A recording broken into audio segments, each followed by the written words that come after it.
Assalamualaikum warahmatullahi wabarakatuh. Kali ini saya akan sharing mengenai bagaimana caranya menulis letter pada editor atau bisa disebut cover letter saat mau submit ke jurnal internasional. Sebelumnya perkenalan dulu ya. Nama saya Fitria Dwi Andriani. Saya dosen di Fakultas Ilmu Keolahragaan Universitas Negeri Yogyakarta.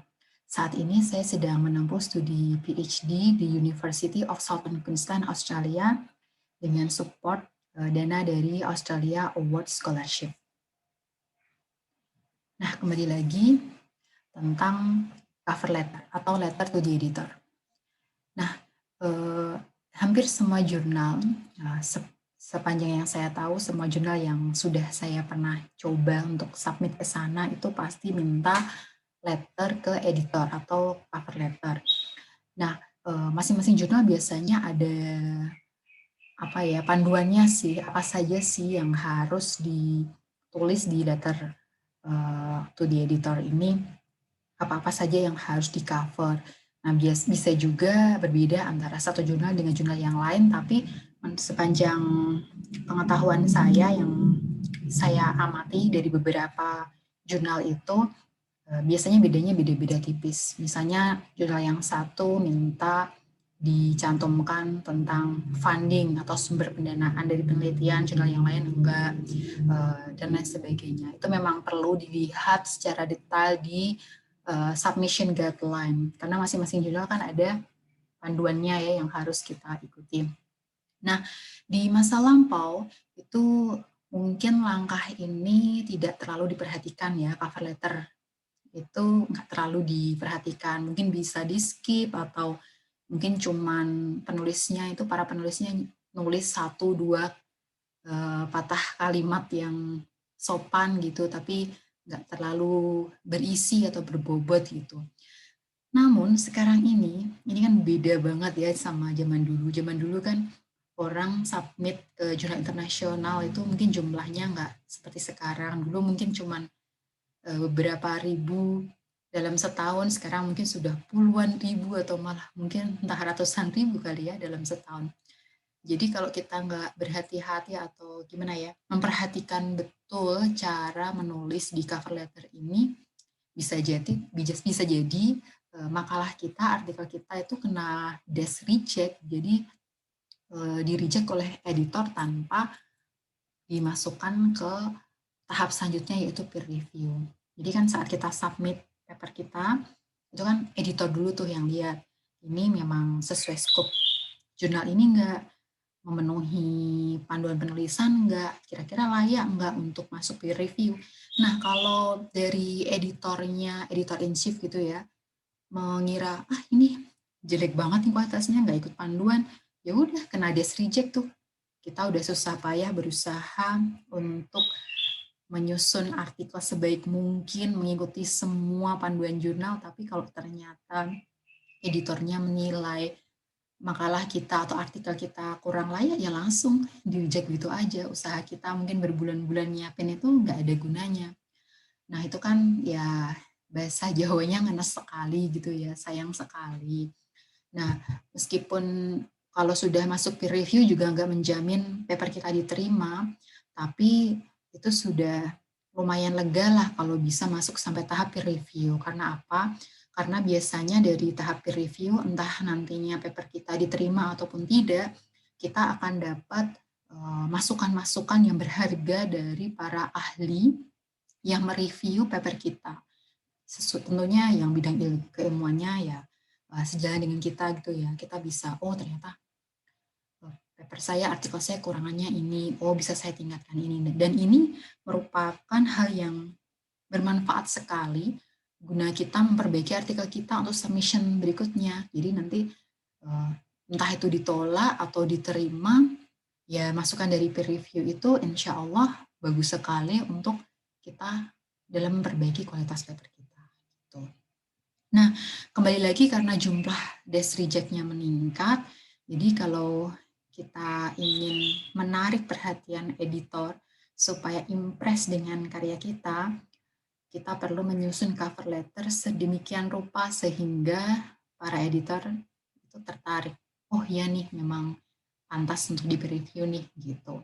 Karena tentunya nggak mungkin editor bisa meloloskan begitu aja demikian banyak paper peer review. Peer review-nya kan juga peer reviewernya kan terbatas juga kan jumlahnya. Jadi ya editor ini hanya akan memilih kira-kira paper yang bisa lolos peer review, bisa jadi seperti itu.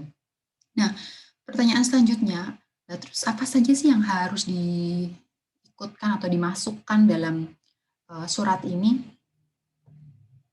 Nah, hal yang pertama itu kita perlu lihat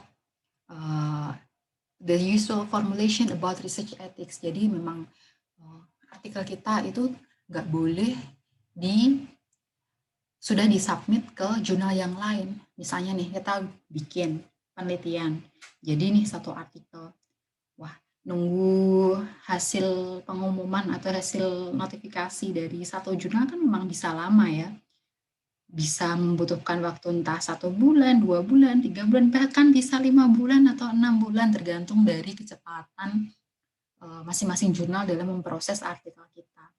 Kadang ada yang mungkin nggak sabar nih, wah daripada nunggu nggak jelas ini juga diterima apa enggak, ya udahlah saya submit di 2 jurnal lah, jurnal A sama jurnal B, nanti siapa yang diterima itu yang saya teruskan. Nggak boleh seperti itu. Jadi hal seperti ini nggak sesuai etika publikasi ya. Jadi hal tersebut nggak boleh dilakukan. Jadi kita memang harus submit ke jurnal yang kita mantep benar-benar cocok dengan artikel kita, dan kita harus tunggu sampai semua proses di sana selesai, entah itu diterima atau ditolak. Kalau ditolak ya udah jelas benar ditolak, kita baru berusaha cari jurnal yang lain. Jangan sampai masih nunggu keputusan tapi kita sudah submit ke jurnal yang lain, karena ini juga akan wasting time dari editor dan pihak jurnal itu. Jadi ini benar-benar nggak boleh. Jadi kita harus nyatakan benar di surat itu bahwa artikel kita tidak sedang dalam proses submission atau publikasi di jurnal lain ataupun sudah pernah dipublikasi oleh jurnal lain. Nah, yang kedua yaitu di surat itu kita perlu mencantumkan penjelasan kenapa sih kita kok memutuskan submit ke jurnal itu, kenapa kok jurnal itu yang cocok, kenapa sih kok editor itu perlu mempertimbangkan untuk menerima jurnal kita, menerima paper kita, apa keunggulan paper kita. Jadi kita benar-benar harus menyusun kata-kata supaya meyakinkan editor bahwa artikel kita ini benar-benar berharga, bermanfaat, keunggulannya itu apa gitu. Jadi di poin yang ketiga di sini ya, why would your paper be of interest to the reader of the journal and how does it contribute to the conversation. Jadi para editor ini, dari publishernya itu kan juga mikir, ketika kita terima suatu artikel, ini ada yang baca enggak? Siapa yang bakalan baca artikel ini? Kalau udah diterima terus nggak ada yang baca kan gimana ya, mungkin kurang menguntungkan juga bagi pihak jurnalnya gitu. Jadi kita perlu menyusun kalimat pendukung bahwa ini loh, bahwa artikel kita ini sesuai untuk siapa yang akan baca, dan kontribusinya itu apa dalam bidang keilmuan kita gitu. Nah, selanjutnya yang keempat, what are the strength of your paper? What are its main contributions? Jadi apa sih keunggulan paper kita yang membedakan dari paper-paper sebelumnya? Apakah metodenya? Itu nanti berkaitan dengan yang kelima ya. Apakah jumlah sampelnya, ataukah memang ini benar-benar belum pernah diteliti sebelumnya, atau apa yang membuat artikel yang Anda unggul gitu. Kemudian memang selanjutnya yang kelima ya, why is the research side or method particularly interesting or relevant. Nah, apakah metode yang kita gunakan itu bagaimana, apakah keunggulannya dari metode yang kita gunakan itu apa, misalnya kita melakukan review, kenapa kok review, misalnya kita melakukan eksperimen, kenapa kok eksperimen, kemudian apakah kita sudah mengikuti panduan-panduan umum yang seharusnya digunakan. Misalnya kalau review itu kan ada kayak Prisma guideline gitu ya. Nah, itu kita mengikuti itu. Nah, itu. Kemudian selanjutnya a list who of appropriate reviewers for the paper with a brief explanation of why they are suitable. Nah, ini sebenarnya menurut saya opsional ya. Kalau kita submit ke suatu jurnal biasanya memang disuruh suggest beberapa reviewer. Bisa 3 sampai 5 reviewer yang akan mereview paper kita. Tapi ini sekedar saran aja sih. Dan editor nanti juga belum tentu memilih reviewer yang kita sarankan.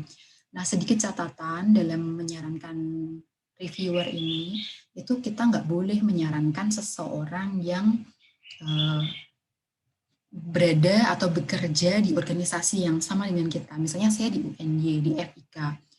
Bidang keilmuan saya physical activity and health. Wah, kan udah banyak kena di lingkungan FIK sendiri kan banyak yang kemungkinan bisa mereview gitu ya.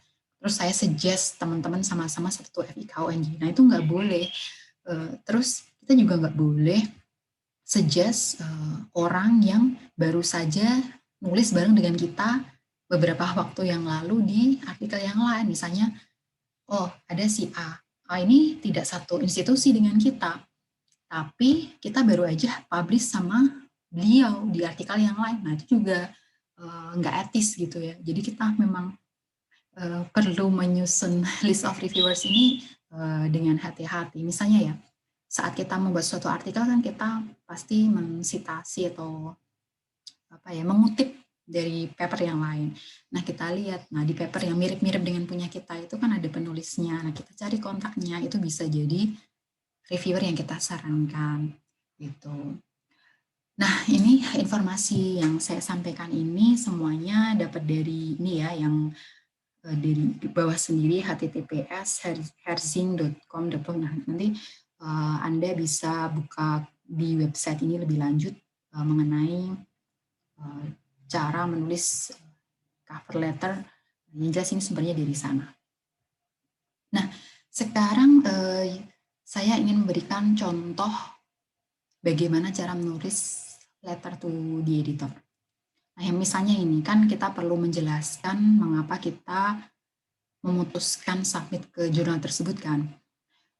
Nah, ini beberapa waktu yang lalu kan saya publish artikel di International Journal of Environmental Research and Public Health. Ini mungkin bisa jadi sedikit contoh ya, tapi tentunya saya juga masih belajar, kita sama-sama belajar, jadi kalau ada baiknya ya silahkan diambil, kalau memang jelek silakan Anda membuat yang lebih baik supaya lebih mendukung artikel Anda ya. Nah, misalnya di sini saya menulis gini, dear bla bla bla bla, the editor of NGF gitu. I'm writing to express our interest in submitting a paper for special issue. Jadi pas itu ada special issue nih, yang cocok sekali dengan judul artikel saya, yaitu Physical Activity and Sedentary Behavior in Children and Youth gitu. The title of our article is, jadi apa judulnya kita sampaikan di situ.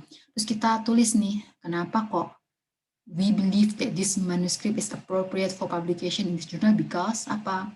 Or misalnya, it covers original contributions that advance knowledge in the field of public health, specifically in the physical activity and sedentary behavior topics gitu. Nah, selanjutnya, what are strength of your paper? What are its main contribution? Gitu kan tadi gitu. Kenapa kok ini nanti papernya menarik bagi para pembaca? Nah, jadi di sini kami menyampaikan bahwa to our knowledge, our scoping review is the first. Jadi yang pertama, to review physical activity and sedentary behavior studies in Indonesia. Jadi sebelumnya nggak ada artikel tentang ini. Jadi ini yang pertama. Itu kan menunjukkan originalitas dan yang pertama gitu. Dan background-nya apa sih? Kok ini penting dikaji? Kenapa harus dilakukan? Nah, ternyata background-nya itu high prevalence of insufficient physical activity and sedentary behavior in lower and middle income countries, including Indonesia kan, terutama di kalangan kaum muda. Nah, review-review yang ada di dunia sekarang ini itu banyaknya include bahasa Inggris aja, jadi include only English language studies. Kalau yang di-include-kan cuman bahasa Inggris kan berarti banyak dong paper-paper yang berbahasa selain bahasa Inggris yang nggak termasuk. Jadi kan hasil reviewnya itu belum mencakup hasil-hasil yang non berbahasa Inggris tadi. Padahal kalau di LMIC, maksudnya di Indonesia kan banyak juga kan artikel penelitian di bidang ini, tapi dipublikasikan dalam bahasa Indonesia, dan itu nggak dipertimbangkan berarti dalam review-review yang sudah publish sebelumnya. Oleh karena itu, studi kami, penelitian kami bertujuan memetakan literatur aktivitas jasmani dan perilaku sedentari pada kaum muda di Indonesia. Nah, di sini juga kami menekankan bahwa our review highlights important findings, gimana sih tren penelitian di Indonesia terkait aktivitas jasmani dan perilaku sedentary, gaps-nya itu apa sih? Kemudian kami juga menerangkan bahwa kami itu men-suggest atau memberikan saran arah bagi para peneliti dan pengambil kebijakan terkait dengan topik ini di Indonesia. Jadi harapannya memang scoping review kami bisa memperkaya literatur among LMICs, lower and middle income countries, yang relatively underdeveloped gitu ya, masih jarang dikaji, masih kurang dikaji gitu. Nah, terkait dengan research ethics, kami juga mendeskripsikan di cover letter kami bahwa our manuscript has not been published and is not presently under consideration by another journal and will not be submitted to another journal before a final editorial decision from the IJRP is rendered.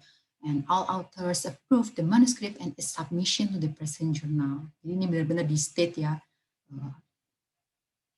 Nah, kira-kira demikian yang bisa saya sampaikan mengenai bagaimana caranya menulis atau menyusun cover letter atau letter to the editor.